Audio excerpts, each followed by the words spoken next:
for game 2 starting here. Sorry, ladies and gentlemen. Oh my goodness, we're already deep in the draft. I know. I don't want to interrupt you though, I because you might have so many great points. I might I want to jump in here. I might have messed up here, boys. All right, so we do see first pick. Standard. The exact standard that we see, except keep in mind, GaleForce Esports picks up the Thrall and their forced rotation. That is an exception. Usually it's Murden. So now we see Murden going in the hands of Resurgence here. Sonya being banned out like that because they do pick up the Thrall here. Keep in mind, Zeratul is still something that could come into play here. I don't like it so much with the fall stat, but everything else, it works pretty well. It also is decent on this map. Sonya going to be banned out. It looks, I'm guessing it's going to be a healer ban here, probably an Uther. There it goes. We're going to see a Rhaegar being picked up from GaleForce Esports here, and most likely, I'm going to guess it's their go-to with a tank as well. I feel like they can be patient on the tank. One thing to keep in mind, a draft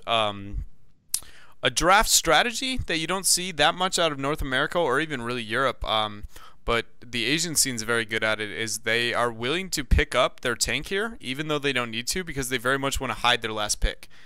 They don't want it to be easily countered by the remainder of the draft, so it'll be interesting to see that here if they end up going with ETC or Johanna. Personally, I think would be stronger in this type of situation. But I feel like from seeing GaleForce Esports in the past weeks, that ETC Thrall is kind of their thing. So I don't know if that's going to remain pattern, but yeah, I feel like drafting that DCC into the fall stat probably not something they're going to be overly keen to do. I feel like personally Johanna would be the pick I would go for here as well. So far I'm really liking the draft coming out of Resurgence. So much CC to start off for them. GaleForce, strong draft, and they can really go a lot of different places with this. I'm curious to see what choice they're going to go with for the healer. It's going to actually be a Malfurion. So Malfurion and Thrall, and that's an interesting interaction because Thrall obviously has a lot of self-sustain with that Wind Fury, but you generally want Thrall to have a bit of a dive buddy, whether it be or Uther with the Divine Shield, Monk with the Palm, or Rhaegar with those Ancestral Healing. So going to be interesting to see how the dynamic of the Thrall and Malfurion works here. Also curious to see, I expect to see a massive Sunder into Roots and Blizzard.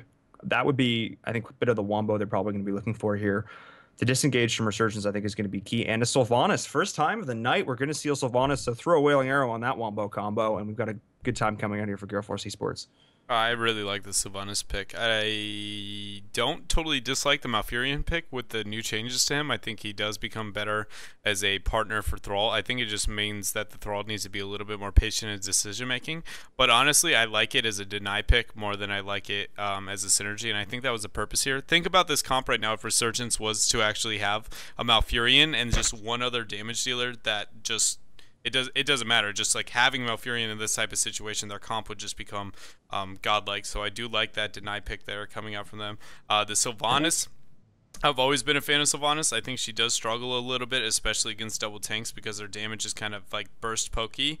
It's not that great overall, so it'll be interesting to see what they do there. And also, but she works great on this map. Which is why I really like it. They just needs to make sure that they actually win the shrines here. Kilthos, Leoric, and Falstead all very good at clearing out the shrines. So they do overall when it comes to actually clearing the shrines. It comes down to who's more patient with their spells. Really, everybody's got pretty solid wave clear across the board. To be completely honest, though, I feel like Resurgence has the easier comp to play in this game. Double tank is very forgiving in a lot of situations, especially when you aren't facing that Falstad, which is something to consider when they do end up fighting over these shrines here in the early game. But if you were to give a draft one way or the other, where's your money lie? Oh, I don't know. I think it's probably just a personal preference, but I actually really like the draft coming out from GaleForce Esports. I really like the Sylvanas. I feel like she's kind of an underrated pick right now, and as you said, she's so strong on this map. I feel like I'm definitely going to agree that Resurgence has the easier draft to play, and I think they're going to be a lot less reliant on those ultimates. I feel like GaleForce, how they use those ults, and if they can chain them well, get a couple kills to start these fights, they're going to do really well for themselves. I also feel like they're going to have a really ridiculously strong early game. And I feel like watch for some level 1 pushes to come out now for GaleForce. I would expect the level 1 NA death push, which we've seen so popularized, and it's terrible. Anyway, I would expect to see that coming into the early game. So maybe a slight lead from them. I think Resurgence, though, they're just going to have so much to sustain on these points with Monk. It's tough. It's tough. Both these teams, I like the drafts. I like both the drafts as well. I think what a lot of it comes down to is if GaleForce Esports doesn't fall too far behind and are still able to win shrines, I'm very afraid for Resurgence. They don't have the best clear, and they definitely don't have the best safe clear. But I think if they do fail on that front, I feel like Resurgence can bully them out of the shrines easier. I feel like they can, like I said, I think their comp is easier to play, minus the Gust for that matter. But overall, I think if I have to choose a team, I go, if both teams are completely even in skill, I would go with GaleForce. But I don't think, just with the shot calling and the brilliant decision making that we've seen coming out of Resurgence, I think that my money's on Resurgence pulling this game out. I feel like a lot of it's we're gonna see GaleForce Esports get out bullied a little bit too much and then overextend a little too far on the Thrall, not having that Rhaegar to help them out, leading to a pick here. But I guess we're gonna find out, because here we head into game number 2. Of the grand finals here at the Divergent Gaming amateur tournament. Absolutely. It's going to be game number 2. Game number 1 going the way of Resurgence. Yeah. In a absolute brawl. I think it was almost a 28-minute game coming out at the end there on Dragonshire. Great showing from both these teams. I'm really curious to see how this map is going to play out. A lot more long, drawn-out team fights over these shrines. I feel like the team that, it's again, this isn't too much of a snowballing map, which I think is going to benefit GaleForce here, because if they fall a little bit early, I feel like there will be a little bit of a chance for redemption for them here. But anyway, let's introduce these teams.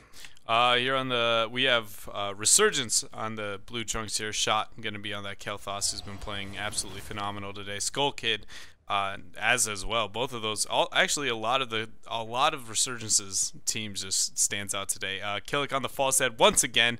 Skull Kid on the Lorek. Rixie is going to be on the Karzim. There we go. And Daihu's going to be on that Muradin. Absolutely, and coming out on the other side in the red trunks, it's going to be GaleForce Esports. We've got Ball and Beast on Sylvanas, Elmeo on Jaina, Mysticles on Johanna, Howwin on Thrall, and Hexo on Malfurion. I had to spit that out really fast because they're already fighting. Yeah, they're trying to get the brawl going on here in the early game. It's honestly going to be just a wave clear passive game. We already see right out of the gates, Resurgence is not too worried about winning this brawl level 1. They're going to rotate out to their lanes to the bottom. Quick wave clear from GFE, and they are gonna, looks like they're gonna run a 4-1 rotations, knowing that GFE has the advantage here. I really like this choice out of them. What this is gonna do is essentially force shot and the rest of Resurgence to clear the rest of the lanes really fast in order to make sure they don't drain too much ammo. But if Leoric is smart here and makes a strong rotation to top, Thrall needs to be very, very careful here.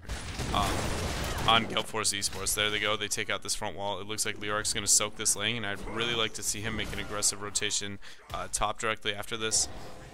Bottom front wall hasn't even been touched by these rotations at all, which is really good for them. Meanwhile, in the mid lane, it's actually almost completely drained. This is where they're going to, looks like they're going to force it on bottom. Interesting. I would have waited at least one more rotation.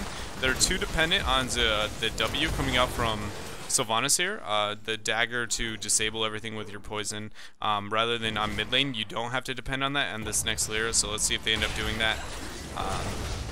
Interesting to note, she did take the reduced cooldown on that though, so that could be a little bit of a factor here in coming into these rotations. I absolutely love the choices they're making now. Also want to note how Wynn's play in the top lane has been absolutely fantastic. He's been sitting, staying mounted, but a little bit of a damage going on Daihu. He's playing incredibly safe, and interesting to note that, they've just been sort of sitting up in this top lane, kind of exerting some pressure on Thrall, but not really trying to get any sort of aggressive stance to kill him there.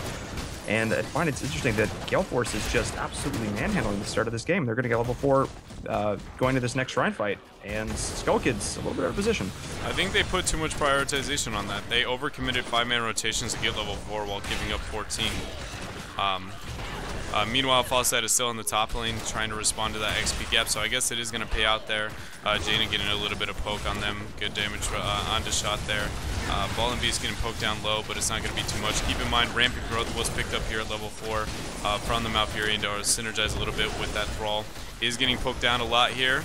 And that comes down to that poke down on the shrines that we were talking about. If GFE does get poked out of the shrines a little bit too much, I fear that their comp is going to fall down really bad. Keep in mind, they tapped well. These synthetic health bars are not true. This is a mistake a lot of players make when they tap well. They feel like they have full health, and that is not the case. It is dead even here. But note, Shot has no mana coming to this backline, so the damage coming up from him is going to be vastly reduced. Mysticles is going to be going in hard, and the Great Blizzard coming down, catching two. Mysticles taking lots of damage to the background, and the Mortar Punisher is going to go the way of Resurgence Gaming. Exactly. They did lose 1 life for that. Fawcett hasn't flown top yet to get the XP, keeping in mind that this isn't going to do that much damage. Baiting of the wall exactly how they should be here. I really would have done it. It looks like they're going to get a flight pick here on Mysticles. Going to go down there to actually turn the XP in favor. Are almost dead even. It is a little bit off. We got about a quarter of a lead advantage sitting in favor of GaleForce Esports here. Actually, not GaleForce. No, it balanced out. The minion waves didn't reach the heroes yet. That was my bad. Also, a huge wave on top, so the XP actually is going to go for GaleForce for sure here. They're definitely going to be farther ahead of their opponents. Overall, I'm surprised a little bit here that worked out that well for GaleForce when looking to get on that shrine. I didn't think they were going to do that well. I felt honestly like they were going to fall farther behind against this double tank composition. So hats off to them. They're playing this really well, and as long as they keep doing what they're doing, like I said, I feel like in the late game, if they're able to get Immortals, their comp is far more terrifying than Resurgence's. So I really like this. Well played from them. And the kill coming up in the bottom lane. Rixie posturing aggressively. Great lift from Shot. LMAO dodging that, but he's going to go down as well. That was a great aggressive stance there from Rixie to force Jaina back and Shot to come down and capitalize on that. I feel like one of the big factors in that last fight was the fact that Shot actually also a kill going down to the top lane as well. Don't worry, I got it. I got it. Oh, we you got it. I didn't. I'm slow on this one. But I just need to note the fact that Shot didn't have much mana going into that shrine fight. I think it was one of the big factors for sure going out there. So a kill for a kill. Level 8 can be reached slightly faster here for GaleForce Esports, and with Sylvanas, they're going to be pressuring this top fort. Yeah, they're going to really trade like for 4. Oh, interesting decision making here. Oh, really good pick actually on Shot there from Lamau. Realizing that rotation was going to be overly aggressive there. That's a win-win situation by far coming from GaleForce Esports here. Now they're winning the race to 10. They've got top fort, and they have a man down on their opponent's side. What they should be doing here is actually looking to get one person on the shrine and then soaking the rest of the lanes, waiting to get 10, ensuring the fact that they get 10 while they get the shrine. Capping the shrine before they hit 10 is going to minimize the advantage that they can gain from the shrine. They very much could flank very hard with the Thrall Sunder and dunk really hard, so that's what I like to see here. They're going to send Johanna mid to soak, realizing they don't need to do anything. Jane is going to stay on bottom, and they're playing this very well. So smart decision making from GaleForce here. Rather than praising the standard Resurgence here, they definitely are making very smart counterplay. Absolutely. Little things like Lamao choosing to take that safer route to go in there and actually getting a lot of damage off on Daihu, forcing him to back. And they're almost level 10 now. 35 skulls coming down here, so GFE is going to get... Yeah, they should wait and get 10 as well, and they are. Well, there it is. I must have been listening to your cast coming out of that last game. Yeah, I guess. Really so, smart decision great choice from them. Yeah. And I think Malf will just come in about 3 or 4 seconds. This next creep dies in the top wave. And they're going to have level 10. Here comes, there it is.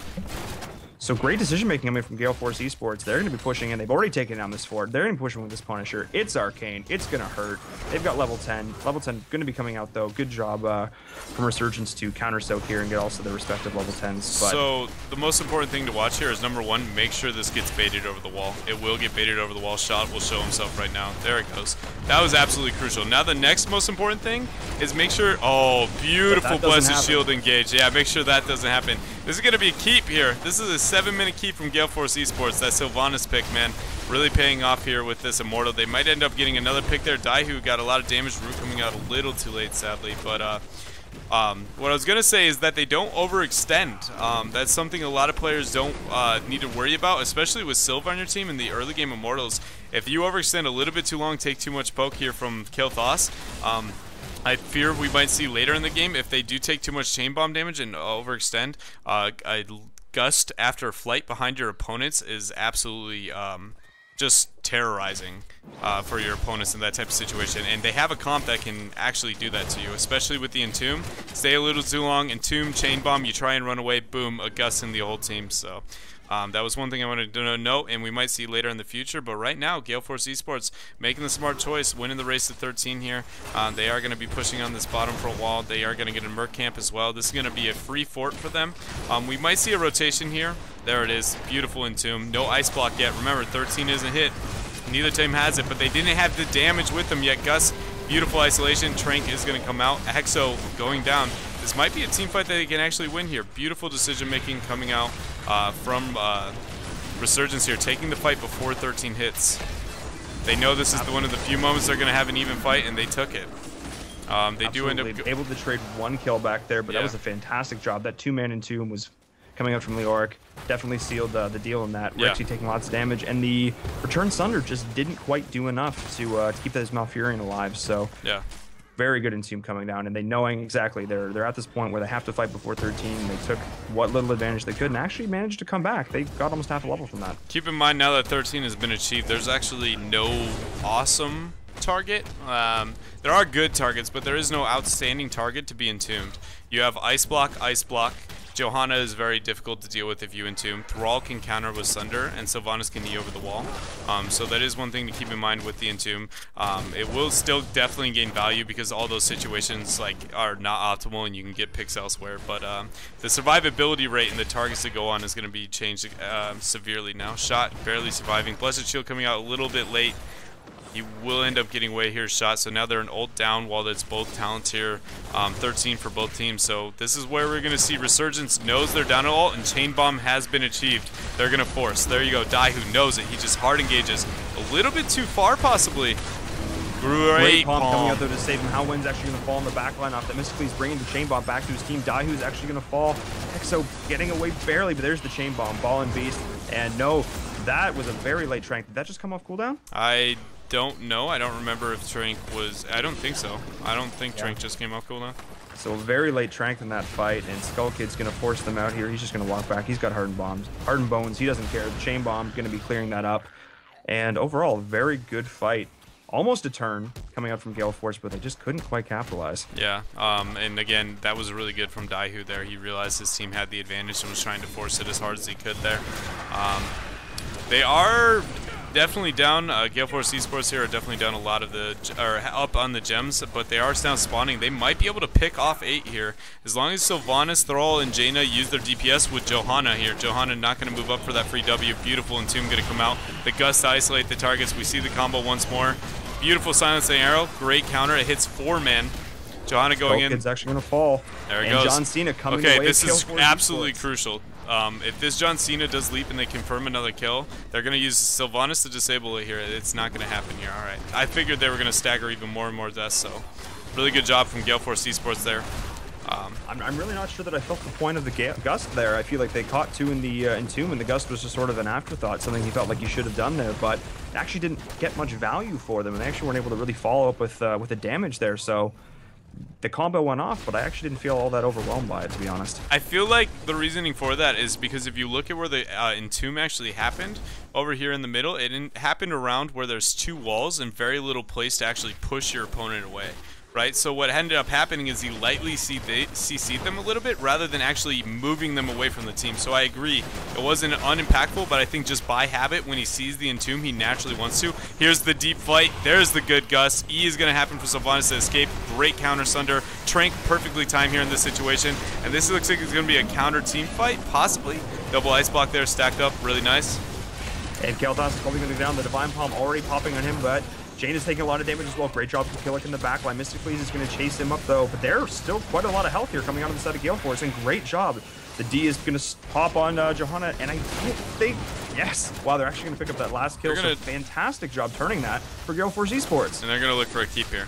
With Sylvanas, you can abuse this. This is the beauty of Sylvanas. Not only do they have 16-tier advantage here, but then they also have Sylvanas to cripple. I think they should have looked to take a sidewall there and then take the keep. They're actually risking spawning. Yep, there they go. So now they realize they don't have enough time to actually take that keep. If they were going to do it, they needed to take the sidewall. They're going to back out, realize that they don't need to risk anything here, get as much XP, Merc control here we see on bottom, or on the night camp here. Johanna isn't going to rotate here. She's going to actually back, but they're just going to paint the map red, get pressure in their favor, and try and win to the next talent tier. Yeah, absolutely. I thought it was an interesting choice that that false stat fly, while it was aggressive and while it worked to a degree, choosing not to fight when they were 16 was potentially a mistake going in there. And I know they saw they saw an opportunity and they seized it, but choosing to fight down a talent tier is not something you ever want to do, or in very rare situations. So anyway, the engagement's going to go on here. Dayu taking lots of damage. Fantastic Thunder going to blow him up instantly. Great zoning Phoenix as well. There comes the Gust, but too little too late. Skull Kid's getting chased down, and the Roots, I think that's going to be the end. There's going to be a keep here on mid lane. They know it. They have Sylvanas. They don't need to worry about minions. They're just going to disable it and go. Really good decision making here from GaleForce Esports. I agree with you very much. Beautiful decision making, realizing they need that pick as best as they can. They might actually, they're getting a little hypey here. They didn't concentrate the keep well enough. And by the way, that Shaman does do a lot of work to forts and keeps, but it actually instantly dies to the core. Even though it is the most valuable camp in the game, it does nothing to core. It's actually a pseudo like pushing tool. So it's not like that's going to be like Giants where it does threaten the core here. They are going to back out and take the Giants on the upper half of the map. But overall, that was really well done, and I agree with you very much. I feel like that Gus was a risk, because if you think about that situation, if they were 16, they really gusted people on top of Kael'thas to say, hey, kill him, and he didn't even have Arcane Barrier to kind of keep himself alive there, so... Absolutely. The palm went off, and it was a great palm. Did end up saving him, but they killed him twice. Yeah. It was just, you put your Kael'thas in a rough position, and actually ended up doing a bit of a favor there almost for GaleForce Esports. So now they're 2 levels ahead, or a level and a half, and have almost 30 skulls coming up for this next Immortal or Punisher. I think they're going to get this no problem.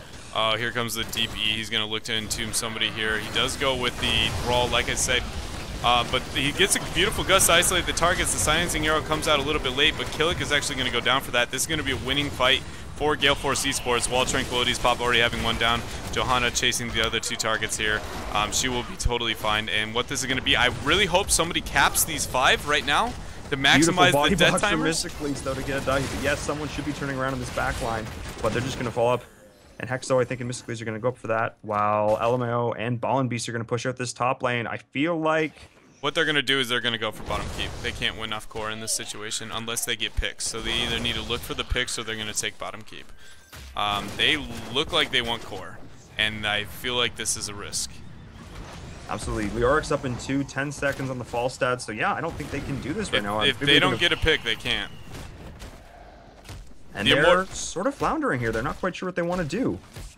Interesting decision making coming out from them. They're not choosing to go for that bottom keep like you suggested, but they are choosing to pressure the core right now, and Phoenix is going to go down, not really doing much. It is an Arcane Punisher. That is interesting. The Entomb's actually going to miss. Yeah, that's huge. Going in on 2. Mystically's taking lots of damage. The Ice Block forced out in the back line. Killick slightly out of position, but he's going to get away, no problem. And I don't think this is any pressure to core right here. They definitely maybe with the Arcanes. Rick's taking so much damage. Shot's going to fall. Yeah, there it is. There it is. They got the kills that they needed.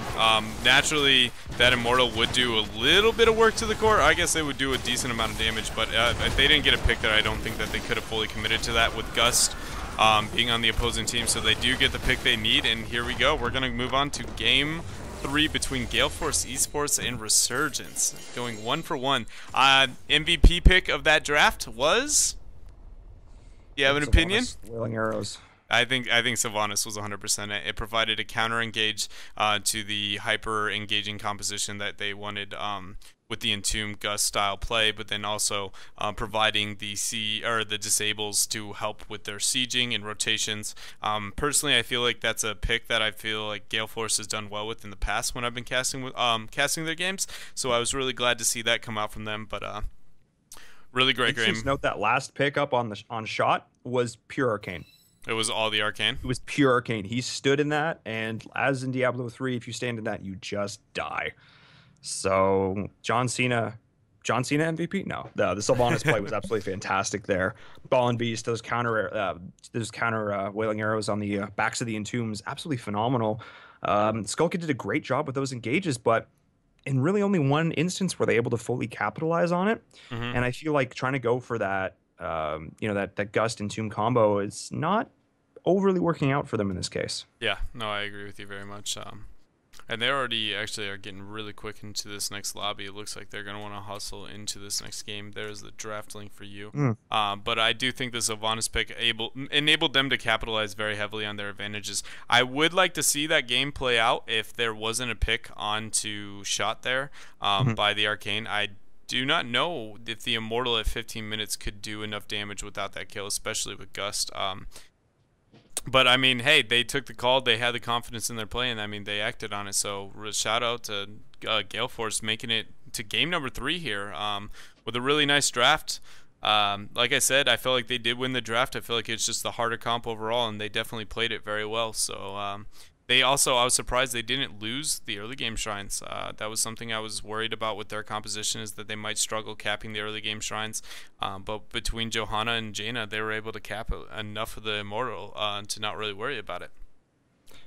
Absolutely. No, I mean, we come out of that draft, and I personally feel like Sylvanas is in a pretty underrated spot right now. But Yeah, the fact I that they agree. were pushed down that top fort, they were setting themselves up for future success. Yeah. The choice to take that down and then waiting, as you mentioned, to cap that other that top Immortal, that shrine as well. Absolutely fantastic play for them. A few little heads up plays stacked on top of each other. They were bullying down, and they took a 7-minute keep. Exactly. They knew they had a strategy going in of where they wanted to push and where they wanted to execute and assert their dominance on the map, and they absolutely did. They were looking commanding in that game. And if they can keep playing like that and come out with a similarly strong draft in game 3, I think Resurgence is going to have their hands full. One thing to keep in mind, honestly, if it wasn't for, there was a couple of misplays here and there on the Dragonshire game, but really, GaleForce Esport actually got the huge advantage to potentially end the game on Dragonshire, and then messed up a rotation hard enough to where they kind of counter through. And that game, they looked where the Dragonshire was kind of 50-50, and then they, like, one team got an advantage, and then they kind of threw away the advantage. That was very dictated by GaleForce Esports there. And so I'm gonna put my money on, I think GaleForce is gonna pull this out. They look like after that last game.